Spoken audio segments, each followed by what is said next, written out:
কিন্তু যখন ফারহান তোমার এইসব নোংরা ষড়যন্ত্রের কথা জানতে পারবে তখন তখন তোমাকে মাথা থেকে চুরে মারবে কোনো ড্রেনের কাদায়। আমি এসব কোনো কিছুই হতে দেব না নাবিলা। আমি কিছুতেই শাকিলকে বিয়ে করব না। কিছুতেই না, পরে গেল না। আচ্ছা, তোমার সাথে শাকিলের বিয়েটা তো একটা নাটক, তুমি এত প্যানিক হচ্ছ কেন? হচ্ছি কারণ আমার জীবনটা কোনো নাটক না।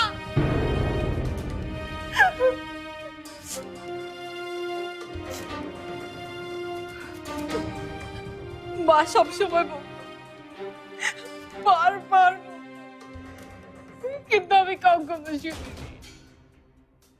আমি কখনো বুঝতেই পারিনি যে তুমি আমাকে ইউজ করছো, শুধু ব্যবহার করে যাচ্ছ তুমি আমাকে। না নাবিলা, তুমি ভুল। আমি সবসময় তোমার ভালো চেয়েছি, আমি এখনো ভালো চাইছি।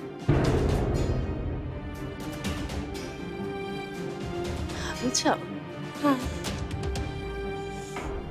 যে মহিলা নিজের ছেলের সংসার ধ্বংস করে দেয়, যে নিজের ছেলের ভালো চাইতে পারে না, সে আমার ভালো চাইবে?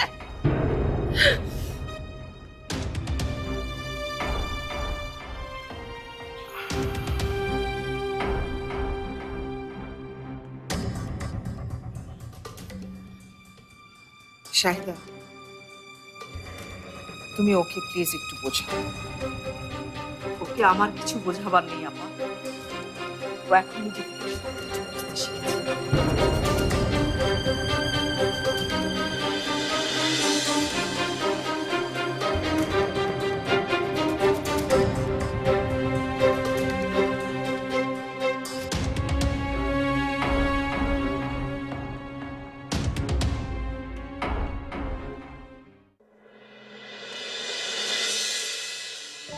কেমন আছো? খুব ভালো ডাক্তার আঙ্কেল। খুব ভালো আছো? কোনো সমস্যা নাই?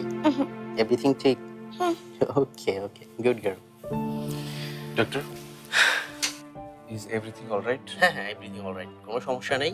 রাত 11টার আগে ওকে কিছু খেতে দিবেন না, শুধু পানি আর জুস বাদে। হ্যাঁ, প্রবলেম হবে না তো? না না, কোনো প্রবলেম হবে না। ডক্টর এসপি সাহা নিজেও ট্রিটমেন্ট করছেন, ঠিক আছে? He is quite serious about this, so কোনো টেনশন করবেন না, শুধু ওর পাশেই থাকবেন আপনারা, ঠিক আছে? Thank you. ওকে।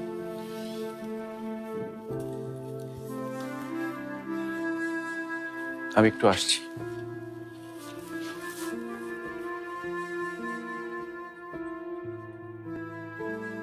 ভালো লাগছে এখন? হুম। সত্যি? হ্যাঁ, অনেক ভালো লাগছে। তুমি কোনো টেনশন করো না। মাকে তো ভয় পাইয়ে দিয়েছে।